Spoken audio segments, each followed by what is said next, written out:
Yeah. So one of the things that when you're negotiating an acquisition is you kind of want to look at what are you going to do with us.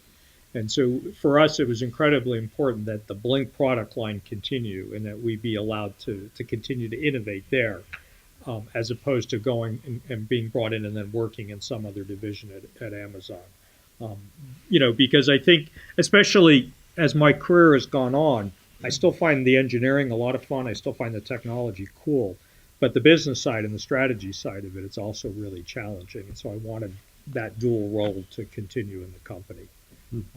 And we sell a lot of Blink, so they're perfectly happy to kind of leave us alone right now. So in that sense, it's been a very easy acquisition. That's a great question. Ring is done an incredibly good Yeah. job of I mean they're everywhere, right? So Ring is um, probably a market driven kind of company where it's all about building the brand. It's all about owning the front porch, which is sort of the battleground for security in the home. Um, give you an idea, out at CES, we had a booth. We had a couple of cameras, a couple of people in it, and Jamie Siminoff, who's the CEO of Ring, drove down the aisle in his yellow Land Rover and just was beeping the hell out of his horn when he went past our booth. It's just a totally different thing. The cost structure of that product is very different, and the business model is very different. But they and we and others are all trying to attack the same space, which is really home security. Because in the end, you know, if you're worried about something, then there's an opportunity for me to extract some money in exchange for lessening that worry. But alternatively, if I can offer you something that you know turns the lights on a certain color depending on the music that's being played, that doesn't. Most people think that's cool, but they're not really willing to hand over a lot of money. So what we saw, what Ring saw, what Arlo, which is a product that Netgear offers, Nest, makes cameras. All of these guys see security as much more interesting than home automation. So they're all chasing the home security space. So Ring has introduced a product which is a little bit more hardcore security. They actually got sued by ADT, so there's an injunction on that product right now. Nest has introduced a home security product. We've announced a home security product. We haven't introduced it yet. And these are things with sirens and control panels and sensors that detect that windows and doors are being opened.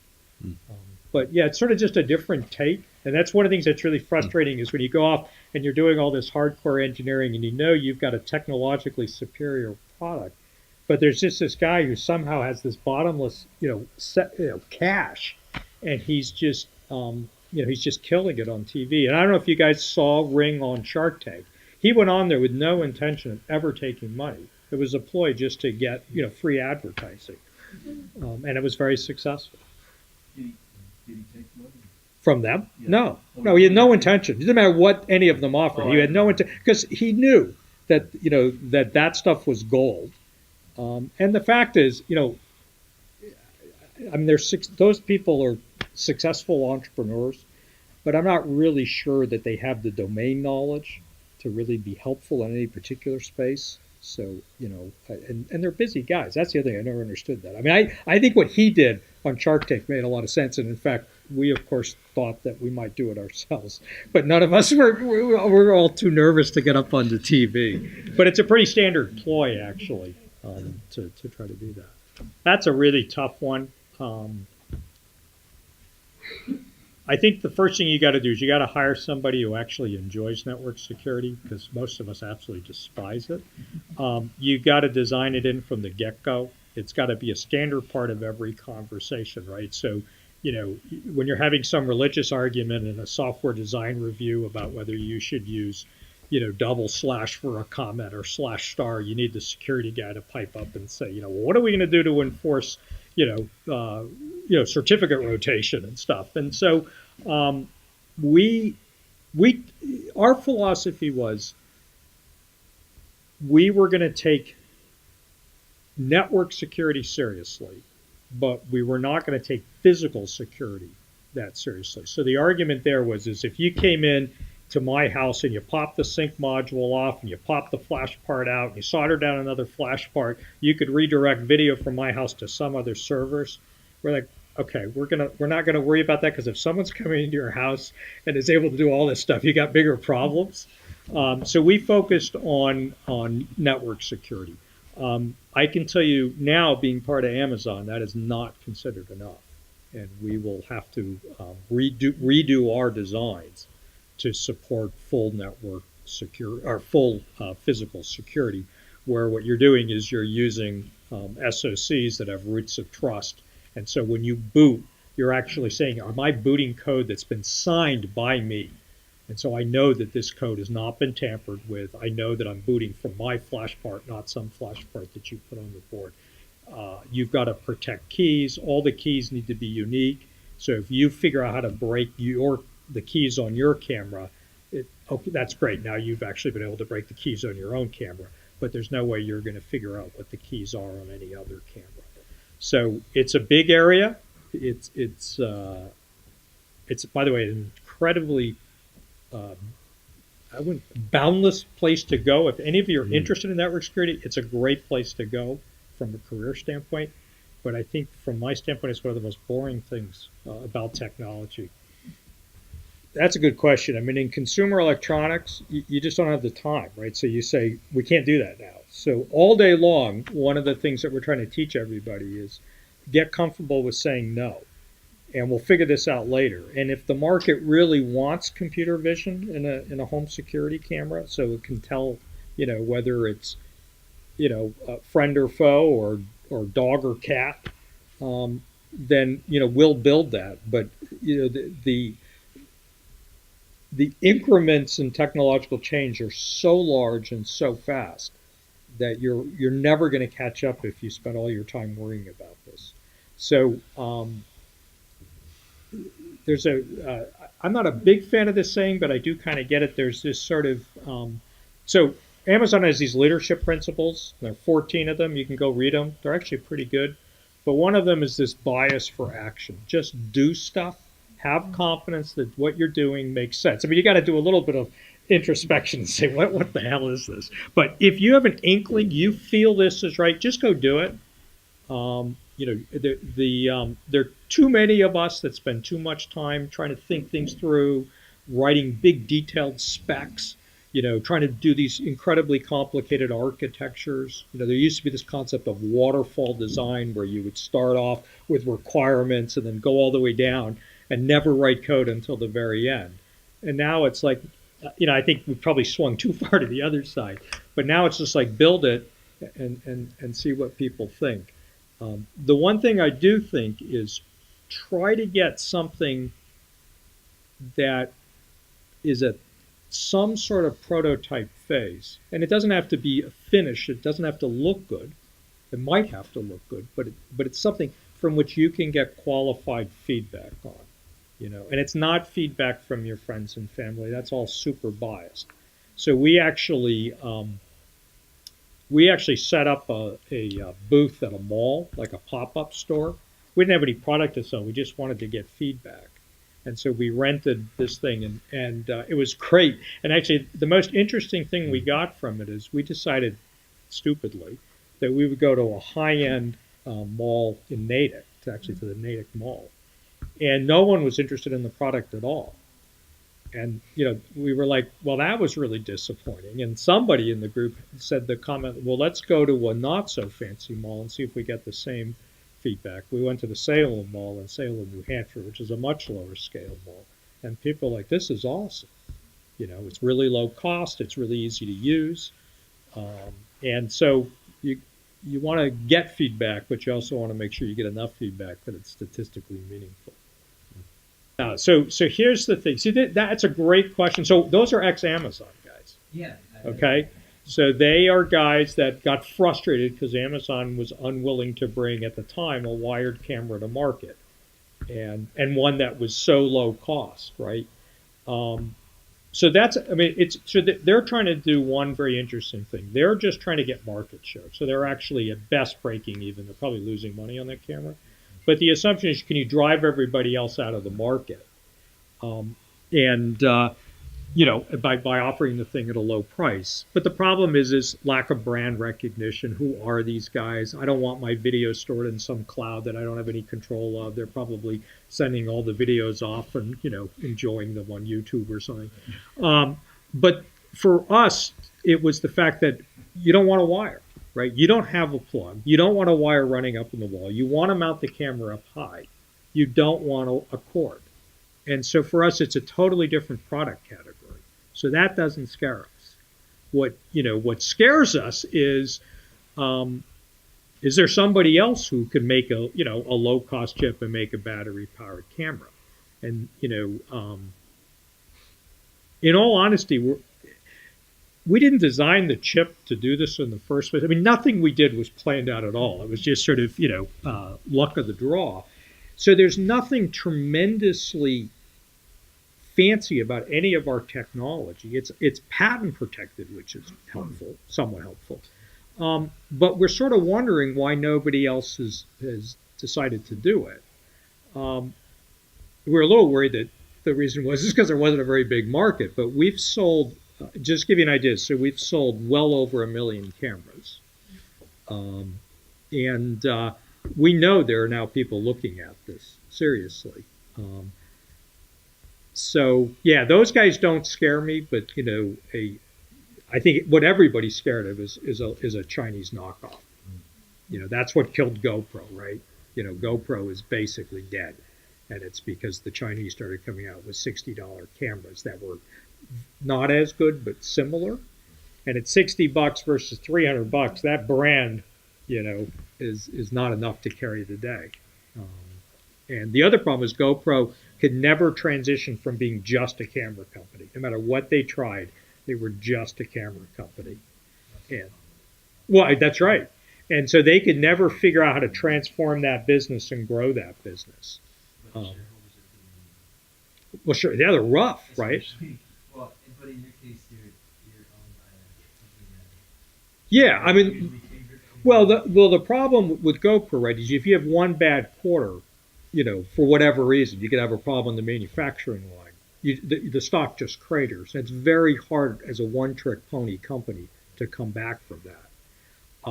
Where we're inside of Amazon, so it's completely impenetrable. You'll never know what our sales are. You'll never know about our problems at the factory. So we have the luxury of screwing up, but we also have the luxury of now being able to kind of look much further into the future. And somebody's worried about Amazon shareholders, but we're not. Sure. So that's a great question. That one probably consumed 100% of our discussions over the last year. So here's what happened. And I'm going to be completely honest in this situation. There's other situations. If I were younger, I don't think we would have done this. Okay, so that's the first thing. The second thing is to grow, to compete with Ring, to compete with Netgear, makes this Arlo product, and there's some other ones. We needed to go out and raise a large sum of money, probably something in the order of $30 to $50 million. And when you do that, it seems like you should celebrate, but it's not. It's just like going to the bank and getting a loan. It's like the worst thing you could do. And so the problem is now all of a sudden I've taken in, say, $50 million from you, and you want 10x return on that money. So I brought in $50 million from you. The paper value of the company is maybe $150 million, and you want 10x return because you're a venture capital. I got to build a company now that I can do an IPO at $1.5 billion valuation. And there are definitely people that know how to do that, but when we looked around the room, we're like, wait a second, we're at best 100 million kind of guys. We don't know how to do this stuff. And I'm in my late 50s. My other co-founders are in their early 60s. And we thought there was a much greater chance of us destroying the company than growing it more. We also felt that for all of the employees, Amazon was an amazing place for them to end up because the sky's the limit at Amazon. The opportunity is phenomenal. And the other thing, and this was the thing that kept me up at night, is we were getting to the point where we were actually competing with the Amazons and the Googles of the world as a small company. And one of our major sales channels was Amazon, right? I mean, we were doing probably 75% of sales on Amazon. And, all that needs to happen is a hallway conversation and your product mysteriously disappears from the website. And that's the thing that freaked us out. And so when they came in, we just said, yeah, this is time. It's the right time. And it. And that's the thing. I mean, we kept saying, oh, come on, we're gonna grow this 10x. We're gonna do an IPO. When someone comes in and the deal's right, and you just do it. And there were other offers earlier in the year where we said no because they just weren't the right kind of deals, the right kind of companies. So, I think so. Everybody's looking at Apple's business model of being vertically integrated from chips all the way up and realizing that gives you tremendous advantage. Um, you know, so that's one reason is they wanted, I think, to bring in chip technologists. Um, I think the architecture of battery-powered cameras is very interesting when you start looking at security systems that have to work even when the power is out, have to work when the internet goes out. Um, I can't tell you very much about what we were doing, but we have been working with them for about a year, and they had sort of penetrated us pretty thoroughly to kind of know what was going on. And I think uh, there's a cultural similarity, even though there are 500,000 people, like 5 people. There's a similar way in which we talked about um, roadmaps, and what I mean by that is we're looking into the future and we're trying to figure out what to build. And Amazon, even though it likes to talk about being, obsessing over the customer, it realizes that to win the customer, you probably need to bring new technologies at new price points to solve problems in ways that haven't been solved before. And that's kind of where we were at as well. So whenever we had meetings with them, it quickly became like you were having beers together at a bar, as opposed to just PowerPoint presentations and droning on forever. And I think that's part of it is that they said, we feel comfortable with these guys. We think we can work with these guys. And there were definitely other acquisition offers that came where I was like, I'm not taking that offer because I can't ever see, working closely with this other team because they just don't think about the world the way I think about it. Look, if you're a venture capitalist and you walk in, right, and you want to build a hardware product and you're like, this is the best thing. I mean, every time I sell one, it's only costing me $50 to build. And then you come in as a software company, you say there's absolutely zero cost for me to sell this incremental thing. And you're going to sell it to me once, and she's going to charge me a monthly, fee of $100. I'm going to invest in her SaaS company instead of your hardware company every single time. Now, that being said, there's two sort of an interrelated attribute. Hardware is very difficult. Very few people can do it. So there's sort of this intrinsic moat around people that can do hardware that it's easy to fend off competition. It's just the business models suck. And so, they're all, I mean, look, Nest got bought for $3.2 billion, right? That was an amazing acquisition for the guys who founded Nest because they've generated far short of that in sales. Dropcam, which was the original kind of connected camera, got bought by Google for $400 million. That was an amazing outcome for those guys. But there's plenty of hardware companies that look good on the surface and probably made some money for someone along the way, but are really, really struggling. Pebble Watch is pretty much dead. Fitbit is really in trouble. GoPro is virtually dead. It's really hard. And so we knew all along, and I think Amazon knows this, and Google knows it, and Apple knows it, you have to build a services component to your business. from which you derive, monthly revenue. I mean, these, Apple gets it kind of through the carriers and stuff. So even though they're not very good on the services side of the business, they're sort of already getting that through the fact that you're paying, Verizon $50 a month or whatever for a phone. That's a good question. So I think India is probably the next country we're going to launch into. Um, the the channels are remarkably similar in China. There's a lot of online sales. There's a lot of TV-based sales. So there's the Indian QVC equivalent. There's the Amazon equivalent, and there is now Amazon getting very, very active in India. It's a similar market of, in the sense that there are often elderly in the home where the adult children are not there during the day and they want to check in, or both parents, have to work and the house or the apartment's left empty and they want to look in. In some senses, it's even better for us because everybody has a cell phone. A lot of people are actually not, they're doing mobile internet. They're not doing broadband internet. The houses don't have as many plugs in them. So absolutely. But do they have the Wi-Fi? What's that? Do they have the home Wi-Fi? So one of the things that we will be adding is actually, instead of jumping on home Wi-Fi, the sync module will broadcast as a Wi-Fi AP access point, or even using some other wireless technology, and then it will jump on the cell network. So it'll be a 4G. 4G, yeah. So we will do that either as a backup in case your home broadband went out, but we'll also do it in other situations where people may not have broadband in the house. And so there's lots of, so one thing that I'm very intrigued with is the concept of being able to go to a hotel or an Airbnb and just pull out a camera and put it in my room so I can see, is the Airbnb host coming into the house while I'm staying?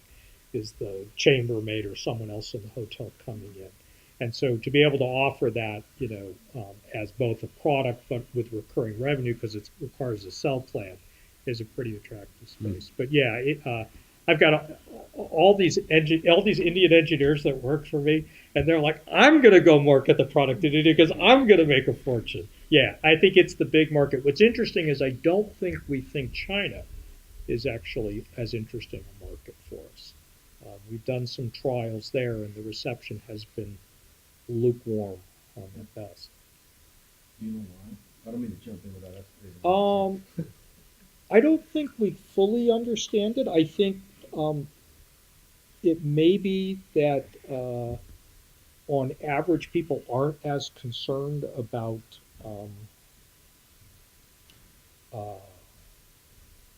the kinds of things that maybe worry us here.